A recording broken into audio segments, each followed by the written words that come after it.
जय माता रानी के सभी मित्रों को जय श्री राम, जय हनुमान जी बाबा की। दोस्तों 11 तारीख है, आज भी रक्षाबंधन मना रहे हैं बहुत लोग, लेकिन जो मेरा होगा वो कल होगा। मेरा मानना कल के लिए है, आज के लिए नहीं है, क्योंकि आज वो पर्व नहीं रहेगा जो शुभ फल दे पाए रक्षाबंधन के हिसाब से। तो कल का ज़्यादा मान्य है, ठीक है। और बाकी सब आपकी मर्ज़ी है, जैसा आपको सुविधा लगे, जो आपको सही लगे। पर ये 2 दिन ही हैं दोस्तों। ये घोर कलयुग का प्रभाव है, जो घोर कलयुग का के डबल तिथियाँ होती हैं, डबल मुहूर्त आ जाते हैं जो, और नक्षत्र एक दिन से दूसरे दिन में ज़्यादा पूरा प्रवेश कर जाता है या फिर आंशिक प्रभाव दे जाता है। तो ये कलयुग के प्रभाव है। जैसे आदमी भटकाव में रहता है, पूर्ण मन से कोई तिथि नहीं मना पाता है, क्योंकि वो सोचता आज है कि कल है, आज है कि कल है। इसमें उसका दिमाग माइंड डिवाइड रहता है, ठीक है ना दोस्तों। कई प्रश्नों के जवाब दे रहा हूँ लोगों के। कई लोग कहते हैं कि अगर गुरु मुख से मंत्र मिला है तो क्या वो सिद्ध होगा, स्वयं सिद्ध होगा। ऐसा नहीं है मित्रों, ऐसा नहीं है। उस मंत्र को आपको सिद्ध करना होगा। ये कोई गारंटी नहीं है कि गुरु मुख से मंत्र मिला है तो वो सिद्ध हो, मिलते सिद्ध हो गया। ऐसा नहीं होता है, ध्यान रखिएगा। उस मंत्र को आपको सिद्ध करना होगा। जैसे गुरु लोग होते हैं, गुरु मंत्र भी देते हैं, तो उसका विधान भी होता है। और मैंने तो ये आजमाया कि मैंने जितने शिष्यों को गुरु मंत्र दिया, सबको विचित्र अनुभूतियाँ हुई, चमत्कारी अनुभूतियाँ हुई। क्योंकि वो मंत्र मैंने केवल अपनी तरफ से नहीं दिया, मैंने जो मेरे पीछे गुरु चल रहे हैं सारे के सारे, उन सबके प्रभाव के हिसाब से दिया। और जब इतनी चीज़ों का प्रभाव होता है तो वो आश्चर्यजनक ही होता है।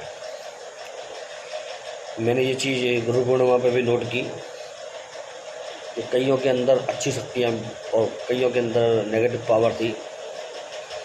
तो पॉजिटिव और नेगेटिव पावर वाले दोनों आए, दोनों से वार्तालाप हुआ।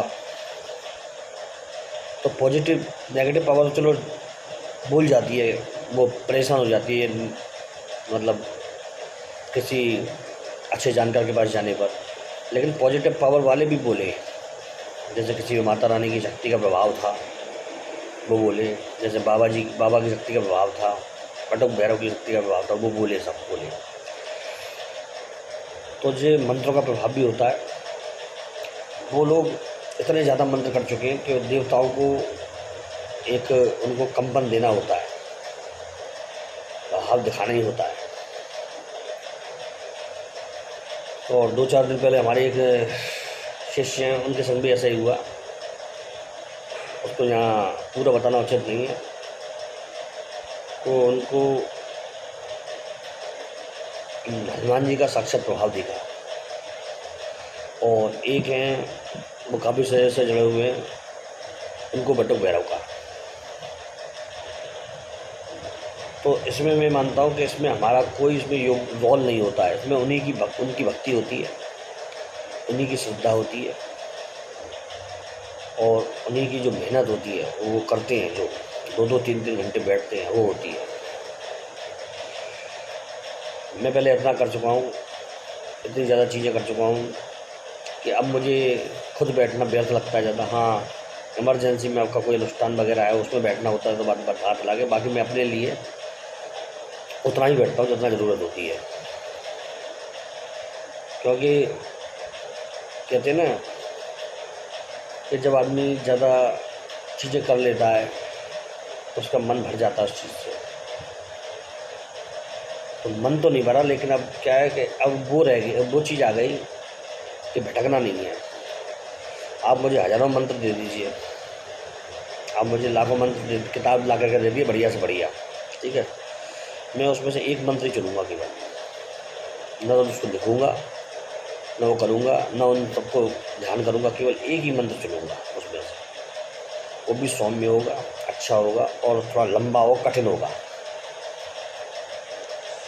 ध्यान रखिए, ये चीज़ें तब ज़्यादा सक्सेस होती है जब हम उसका चुनाव सही तरीके से करते हैं, और गुरु के पास ये चीज़ें होती हैं। अब ये टॉपिक यहाँ पर आया तो दूसरा प्रश्न का भी जवाब दे देता हूँ मैं। पहला टॉपिक था जो गुरु के मुख से निकले हुए मंत्र क्या आपके लिए तुरंत सिद्ध रहते हैं, वो नहीं, मेहनत करनी पड़ती है, सिद्ध करना पड़ता है। दूसरे, गुरु मंत्र का प्रभाव क्या क्या होता है। गुरु मंत्र का प्रभाव मित्रों, किसी भी अगर विद्या को कर रहे हैं, किसी भी कठिन से कठिन विद्या को कर रहे हैं, यदि अपने गुरु मंत्र को साध रखा है तो वो विद्या सफल होगी। यदि वो विद्या सही है, उसका मंत्र सही है तो सफल होगा, ठीक है ना। और आगे और पीछे किसी भी मंत्र के गुरु मंत्र को किया जाता है, ठीक है ना। गुरु मंत्र उसी तरह से है जैसे खाना खाने के संग हम एक आध घूंट पानी पीते हैं, तो पानी है गुरु मंत्र, मतलब अमृत है। अच्छी से समझिए आप। अब आते हैं हम साधना के क्षेत्र की तरफ। साधना के क्षेत्र में अपना मंत्र वही चयन करना चाहिए जो आपके लिए आसान हो और मतलब फायदाकारक हो। आसान का मतलब ये होता है कि वो आपकी जबान पर भी बैठ जाए, आपके मन में भी बैठ जाए और आप उसको धारा प्रवाह बोल सकें। कुछ लोग ऐसे कठिन कठिन मंत्र करते हैं जो उनको न तो कभी ज़िंदगी में उनको आते हैं, न वो कभी सीख पाते हैं, उसको न बोल पाते हैं। यहाँ तक कि मेरे पास तो ऐसा भी हुआ है दोस्तों, जनक लोग लिंक भेजते हैं चैनलों के कि देखिए गुरु जी ये मंत्र बहुत तगड़े तगड़े मंत्र दे रहा है, ये कर लें क्या। देखिए जो गुरु जी ये मंत्र दे रहा है, ये कर लें क्या। देखिए इसने कैसे मंत्र डाले हैं, बहुत ज़बरदस्त मंत्र।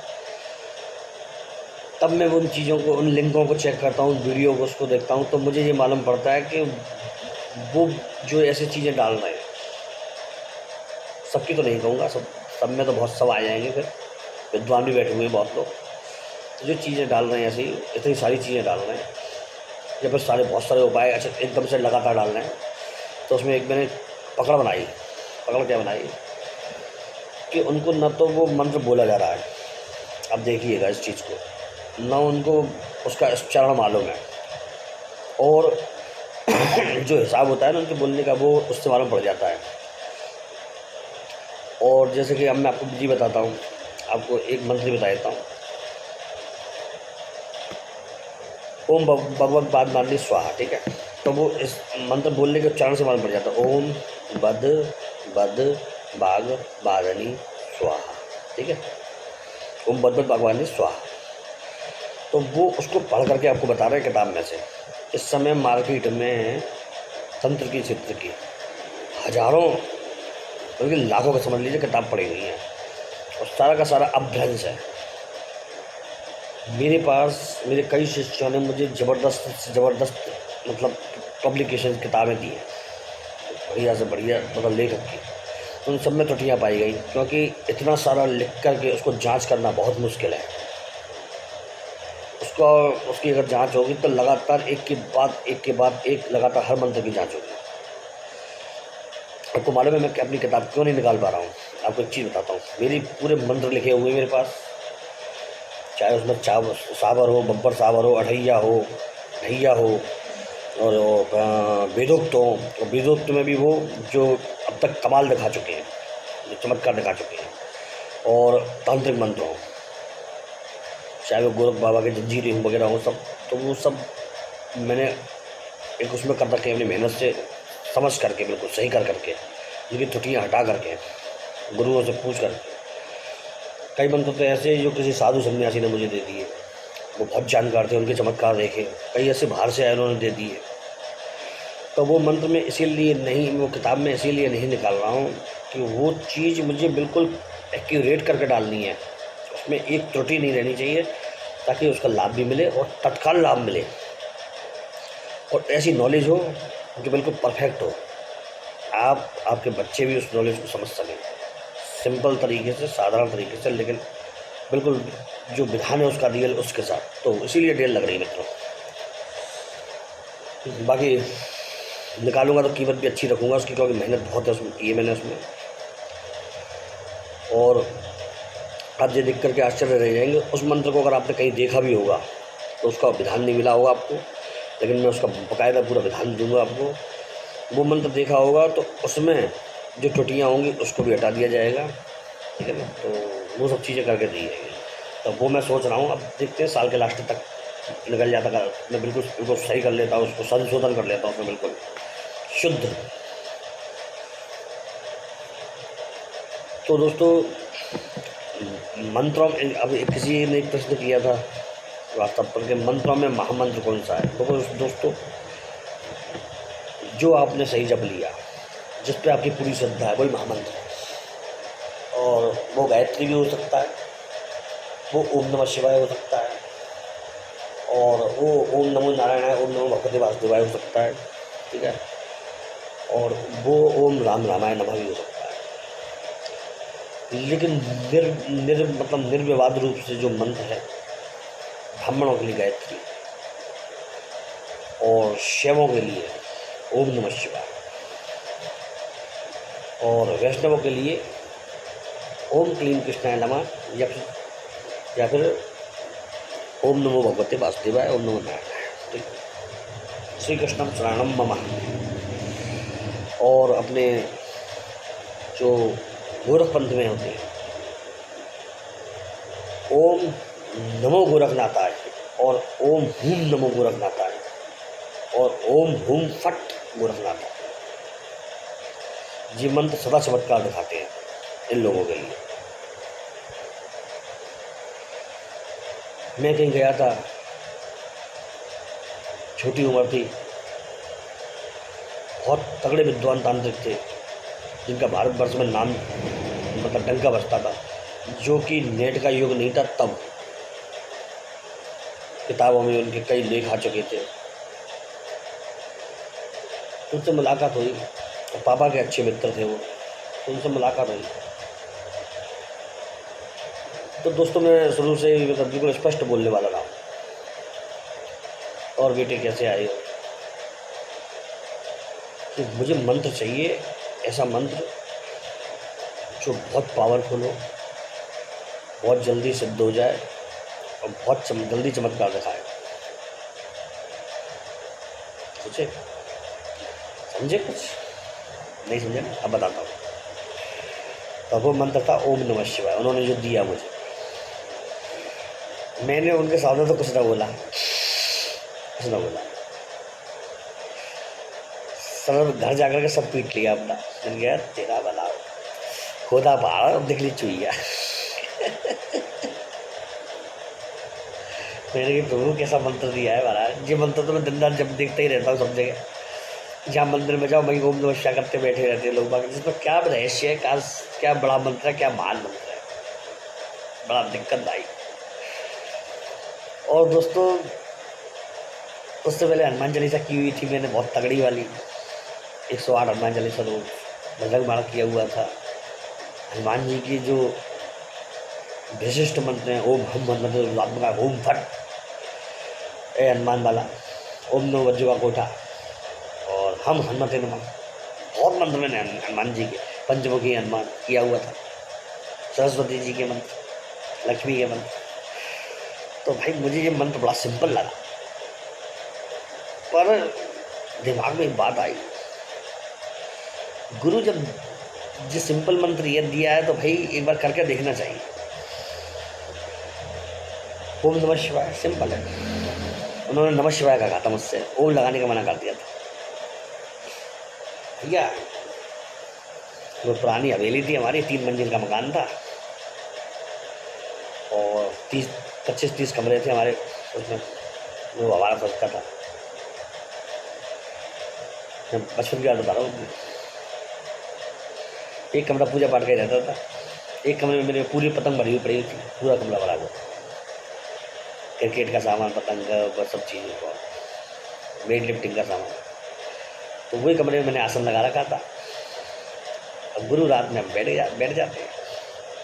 1 दिन हो गया, 2 दिन हो गया, 10 दिन हो गए, 15 दिन हो गए, कुछ असर नहीं। बड़ा मन वो हो गया, खराब हो गया, मैंने की सारी मेहनत मट्टी चली गई। मैंने यार तुम्हारा भला। दोस्तों, मंत्र छोड़ दिया बीच में ही 21 दिन देके चले थे, 15-16 दिन मंत्र को हमने त्याग दिया। इस घटना को मैंने बहुत बार आपको बताया, लेकिन आप पूरा विस्तार से बताया मैंने आपको। मंत्र त्यागने के बाद गुरु, आप सब लोग विश्वास नहीं करें मित्रों, कि उस कमरे में जो भी जाता था उसको बड़ी विचित्र अनुभूतियाँ होने लग गई। तब से वो मंत्र मैंने किया था शुरू में। मैंने मंत्र एक रफ एंड टफ संख्या में किया था, मतलब कैसे मालूम है, जैसे आप 10 माला कर ली, 50 माला कर ली, दूसरे दिन, तीसरे दिन 100-150 माला कर ली, फिर वही दूसरे दिन आ गया, थक गए थे यार 10 माला ही कर लो, ऐसे किया था। मतलब कि नियम ये मेरा उस समय था नहीं, तो गुरु लाखों जाप हो गया था। तो सब लोग कहते थे इस कमरे में कुछ है, मतलब वही लोग जो मेरे संग उस कमरे में रोज आते थे, मैं वेट लिफ्टिंग करवाता था कई लोगों को, मैं भी करता था। वहाँ पे बेंच लगा रखी थी, सामान बाद में हटा देते थे हम लोग। तो कुछ है, हो गया है इसका, मैंने कैसे, मतलब क्या कह रहे हो? अच्छा, मुझे अनुभव नहीं हो रहा था, सबको होने लग गया। क्या अनुभव? एक लड़का पहले चला गया, तो वो लड़का आके कहता है कि यार, मुझसे कहता है यार मनोज, मैंने यहाँ आया बोल, पूरा के ऊपर कोई बाबा सा बैठा हुआ देखा, तो मुझे एक परछाई सी दिखी थी। तो मैंने कहा भाई ऐसा कैसे दिखी थी, दरवाजा तो बंद था ऊपर का। बोला हाँ यार, दरवाजा मैंने ही खोला है। तो यार बाबा आया है, वो गायब सा हो गया यार। मैंने कि क्या कह रहा है? तो मैंने कैसा था देखने में? उसने किया शंकर जी जैसी उसकी जटाएँ थी, और खूब बलिष्ठ था, चेहरे पे तेज था, एकदम से अलोप सा हो गया सामने से।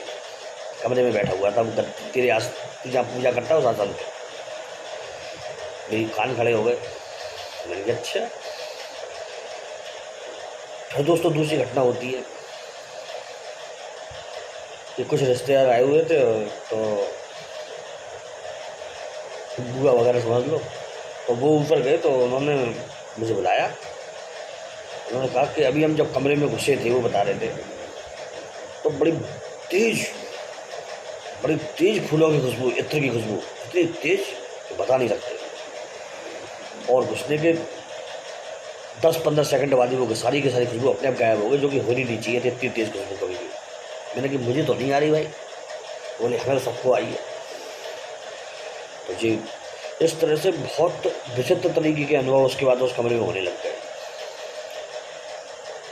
और मैं इस चीज़ को फिर बाद में समझ गया।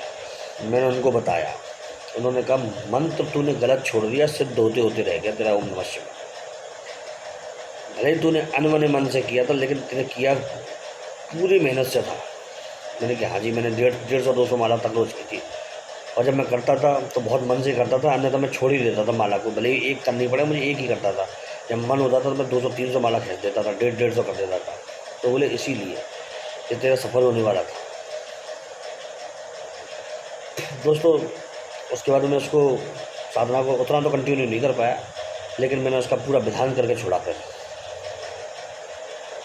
मैंने उसका पूरा विधान करके छोड़ा था। तो मंत्रों में ये चीज़ ध्यान रखिए, कोई छोटा नहीं होता, कोई बड़ा नहीं होता, कोई महान नहीं होता, वो कोई कम नहीं होता, कोई भी ऐसा मंत्र नहीं होता जो कहते हैं ना कि सर्वोच्च। सबकी अपनी अपनी कला होती है, सबकी अपनी अपनी विद्या होती है। और सोचिए कितना सिंपल मंत्र नमः शिवाय, और सबसे पहला जीवन का तगड़ा अनुभव मुझे इसी मंत्र से मिला। किसी भी मंत्र विद्या को जब हम करते हैं, किसी भी मंत्र विद्या को जब हम करते हैं, तो हमारे ऊपर उस देवता का भी प्रभाव आता है, वही चीज़ें आती हैं। जब मैंने गायत्री मंत्र किया था मित्रों, 1.25 लाख की संख्या में, एक बहुत सीमित अवधि रख करके छोटे से समय में, तो मैंने प्रभाव देखा। 1.25 लाख के बाद जब मैंने हवन किया तो मैंने प्रभाव देखा। चेहरे का तेज, चेहरे की ऊर्जा अलग थी, ऑरा बहुत बढ़ा हुआ था। तब मुझे समझ में आया इसको ब्रह्म विद्या क्यों कहा जाता है, और ब्राह्मणों के लिए क्यों ये जरूरी है, इसीलिए इसे ब्रह्म विद्या कहा जाता है, क्योंकि इसमें वो शक्ति है जिससे आप अपना और दूसरों का कल्याण कर सकें। अब गायत्री के विषय में एक चीज़ कहा जाता है, इसको कभी अधूरा नहीं छोड़ना चाहिए, कभी अपवित्र अवस्था में नहीं करना चाहिए, कभी मन में संशय लेकर नहीं करना चाहिए, और किसी कामना विशेष के लिए अगर करना हो तो पूर्ण संकल्पित करना चाहिए, तब इसका प्रभाव अच्छा होता है, अन्यथा इसका प्रभाव बिगड़ने का भी खतरा रहता है, क्योंकि ब्रह्म विद्या है। ठीक है ना मित्रों, जब हम किसी चीज़ को लेकर चलते हैं, अब ज़्यादा दूर मत जाइए, छोटा सा एग्जाम्पल देता हूँ। सब्जी समझ लीजिए, सब्जी बनानी है हमें, ठीक है, या फिर ये समझ लीजिए आपको अल्फा गामा बीटा तीनों की थ्योरी अलग है, तीनों का प्रभाव अलग है, रेज है तीनों, और तीनों के काम अलग है, कार्य अलग है, लेकिन केवल नाम से पता नहीं लगाया जा सकता। उसी तरह जैसे हम सब्जी बनाने गए, तो सब्जी बनाने में हमने तेल डाला, सब्जी काट के रख ली, तेल डाल दिया, तेल डाल के हमने क्या किया, क्योंकि हमको पूरा उसका मेथड नहीं मालूम था, हमको उसका पूरा मेथड नहीं मालूम था कि बनेगी कैसे, लेकिन हमको इतना मालूम था कि ये सब्जी है, ये आलू है, ये हमने काट के रख लिया, इसमें तेल डाला, उसमें जीरा डाल के, जीरा और सारे मसाले डाल के उसको डाल देना है, और उसको पानी डाल के रख देना पकने के लिए। वही हमने किया। यहाँ तो आ गया एक सामान्य नॉलेज वाला व्यक्ति जो कर रहा है। कोई स्टूडेंट फंस गया किसी जगह पर, या किसी कोई कमरा लेकर के पढ़ाई कर रहा है कुछ दूसरे शहर में, तो वो पहले यही करेगा, शौक लगाएगा, तो शौक लगाने से पहले 10 कदम दूर कूद जाएगा। वो रोटी बनाएगा तो वो चिमटे से रोटी उठाने के बजाय वो हाथों से करेगा, या कपड़ों से करेगा, या फिर वो सांसी से पकड़कर उसको घुमाएगा। ठीक है, तो अब हम सब्जी के मेथड पे आते हैं। आलू काट लिए, कढ़ाई में तेल डाल दिया, कढ़ाई का तेल जब तक अच्छी तरह गर्म न हो जाए, जब तक उसमें धुआं न निकल जाए, तब तक उसमें कोई मसाला नहीं डालना है।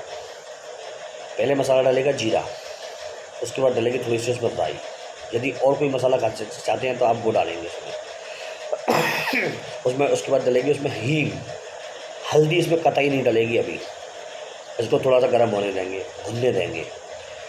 भुनने के बाद इसमें जब हमें लगे कि अब आलू डालने हैं, तो थोड़ी सी मिर्च लाल वाली, है ना, कलर वाली, ताकि उसमें सब्ज़ी में बहुत बढ़िया कलर आए। अब इस सब मेथड से सब्ज़ी बना के देखना और आपको अंतर मालूम पड़ेगा।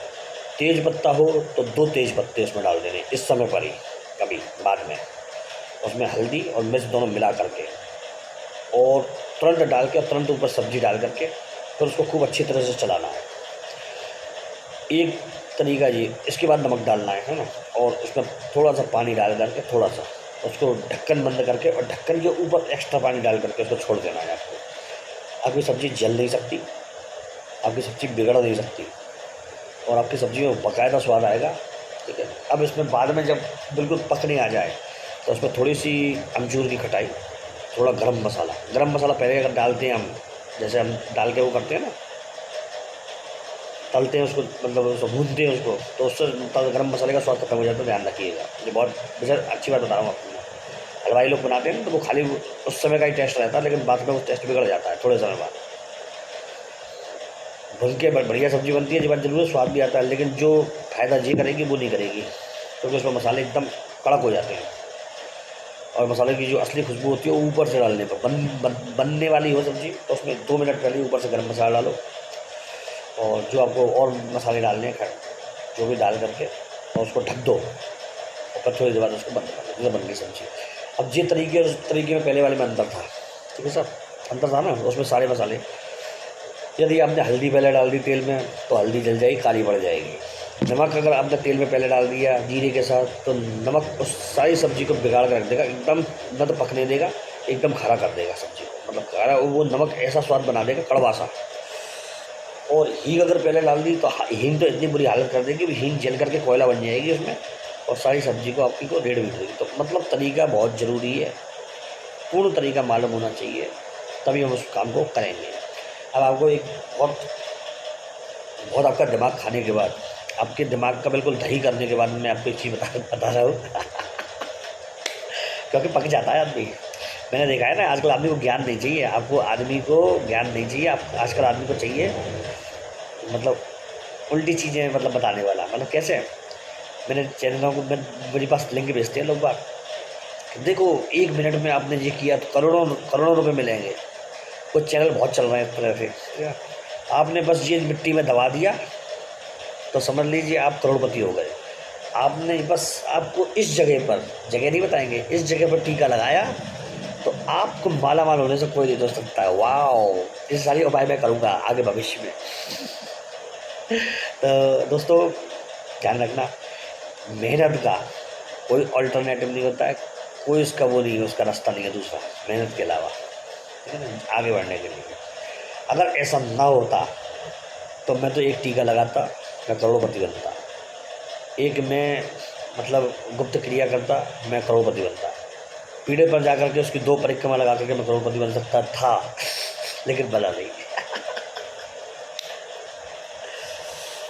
तो दोस्तों आपको बहुत अच्छा एक बता रहा हूँ, कोई भी मंत्र सिद्ध नहीं हो रहा होगा यदि आपका किसी भी प्रकार से, किसी भी तरीके से, तो कुछ ना करना। तुलसी के पत्ते होते हैं, तुलसी के पत्ते जानते हैं आप? तुलसी के पत्ते होते हैं, 5 पत्ते लीजिएगा, 5 बिल्कुल साबुत सही आकार के, और उसको डाल लीजिएगा गंगा जल में, थोड़ा सा गंगा जल लेना, उसमें डाल लीजिएगा उसको। और एक लेना पीपल का बड़ा पत्ता, एक,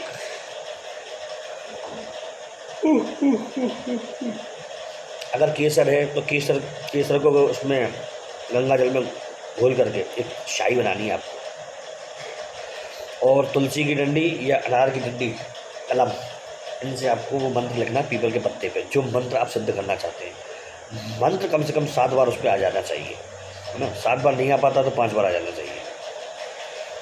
उसको रखना है आपको सामने। और सरस्वती का जो मंत्र है, ओम बागवाग्नि स्वाहा मिंजरा, ओम बागवाग्नि स्वाहा मिंजरा, ठीक है? तो इस मंत्र की या तो एक माला करनी है, करें आप उसी समय करनी है, आपको ये सारा विधान एक साथ करना है। उसमें ये नहीं है कि ये सब शाम को जैसे, ऐसा नहीं, बिल्कुल उसमें गैप नहीं देना है आपको। लिखने के बाद पत्ते को सामने रख लें देवता के मंदिर में, और फिर आपको एक माला इस मंत्र की करनी है। फिर जो पत्ते हैं तुलसी के वो निकालने, और आपको उसको खाना है, लेकिन चबाना नहीं है, केवल उसको पहले ही थोड़ा सा वो कर लें हाथ से और डाल करके, और वो जो गंगा जल है वो पी लें, ठीक है ना? ऊपर से बिल्कुल एक्स्ट्रा पानी नहीं पीना, गंगा जल इतना लेना कि आप पत्ते आराम से नीचे उतर जाएँ। ये करने के बाद आपको फिर दोबारा से उस मंत्र की जो आपको सिद्ध करना है, एक माला करनी है, ठीक है ना? सरस्वती का तो पहले कर चुके हैं आप, उस मंत्र की एक माला करनी है जो आपको सिद्ध करना है। और इस पत्ते को ले जा करके भगवान विष्णु का मंदिर हो सकता है, हनुमान जी का मंदिर हो सकता है, माता रानी का मंदिर हो सकता है, श्री राम जी का मंदिर हो सकता है, भगवान दत्तात्रेय का मंदिर हो सकता है, गणेश जी का मंदिर हो सकता है। इनमें कोई भी मंदिर में ले जा करके उनको समर्पित कर दीजिए कि महाराज ये मंत्र मुझ पर सिद्ध नहीं हो रहा है, मन में बोलना है, अब ये आपका चमत्कार इस मंत्र को जागृत कर सकता है और इसकी मुझे अति आवश्यकता है, ये कह करके मत चढ़ा दीजिए। और जो आपके मन में प्रसाद आए तो प्रसाद लगा दीजिए, और फिर इसी मंत्र को जिस तरह से आप पहले करते थे उसी विधान से आप करिए। मंत्र आपको इसके बाद चैतन्य अवस्था में दिखेगा, मंत्र में आमूलचूल परिवर्तन आ जाएगा और आपकी वाणी में आमूलचूल परिवर्तन आ जाएगा। यदि आप त्रुटि वाले मंत्र जप रहे होंगे तो वो त्रुटि भी सही होने लग जाएगी। और कई बार तो ऐसा देखा गया, इस प्रयोग को करने के बाद जो त्रुटि वाला मंत्र है ना, वो त्रुटि के साथ ही प्रभाव देता है, सही। तो जी मैंने छोटा सा प्रयोग बताया, लेकिन अचूक प्रयोग बताया। इसमें आपके जवान पर मतलब आपकी जिह्वा पर सरस्वती माँ का मतलब माँ विराजमान हो जाती है, और मंत्र भी सही होता है, आपकी वाणी भी शुद्ध होती है, मंत्र का प्रभाव भी बढ़ता है और मंत्र सिद्ध भी होता है। जय श्री राम और जय हनुमान जी महाराज। ये बहुत गुप्त प्रयोग बताया मैंने, अचूक बताया जिसको कहते हैं, जिसको मैंने खुद किया, कईयों को कराया, उसका प्रभाव भी देखा गया है। तो दोस्तों ये करना पड़ेगा आपको। दोस्तों इसके साथ ही मैं विदा चाहता हूँ आपसे, ठीक है ना? और 11 तारीख रक्षाबंधन का दिन है, कल 12 तारीख है, राखी का कल माना जाएगा मेरे हिसाब से। बांधना चाहते हैं आप बांध सकते हैं, कोई दोष नहीं है। जब आपकी भावना पवित्र हो, जब आप करना चाहें, अब जो जो काम करना चाहें वो कर सकते हैं, कोई टेंशन नहीं होती है। जब मानो तभी त्यौहार है, जब भावना शुद्ध हो, जब मन में अच्छे विचार हो, जब हाथ में पैसा हो। चलो आज इसी की कामना के साथ कि आपके सबका त्यौहार बहुत जोर का मने, खुश मतलब हो आप सब। जय हो। ओम नमो काली गंगाली महाकाली पुत्र कंकाल में रखना जब आन मानु चलते बच्चों पर संबंधों सुधर सामान्यों नए बट्टा बता कुल मेरे काटे जी बताते कबल मेरा भी सभा गली सभा पार सभा दिन सभा मां सभा पर सभा अपने काली माटी में शेम वचन सुख बच्चा चौक वाले तो ही नाच वाले मेरा मेरा बाबा माता वाले बिना हुक्म नहीं मानना हो काली कंकाल मंत्री सुवाचा ओम फट स्वाहा। जय माता।